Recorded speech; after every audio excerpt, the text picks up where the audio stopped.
The overall goal of this procedure is to demonstrate live imaging and simple quantification methods to analyze embryonic epithelial cell morphology. This is accomplished by first getting all the tools and apparatus ready. The second step of the procedure is to excise explants from frog embryos and house them in chambers for long-term culture. The third step of the procedure is to collect high-resolution images of epithelial cells in real time.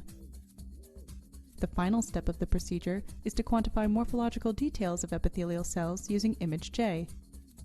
Ultimately, results can be obtained that show tracked cell areas and membrane intensities through high-resolution confocal microscopy. Hi, I am Sagar Joshi from Davidson Laboratory in the Department of Bioengineering at University of Pittsburgh.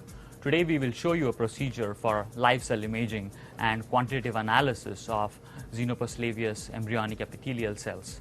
We use this procedure to study real-time cell cytoskeletal changes. So let's get started.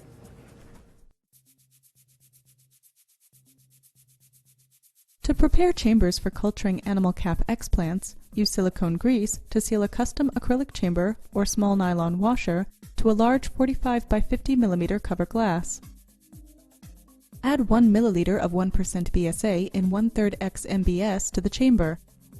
Coat small cover slip fragments with the same solution. Incubate for 2 to 4 hours at room temperature or overnight at 4 degrees Celsius to reduce adhesion of the explants to the glass. Rinse and fill the chamber with DFA medium until just before transferring in the explants. Rinse the cover slip fragments in the same manner, then immerse them in a dish of DFA. Culture embryos that were microinjected.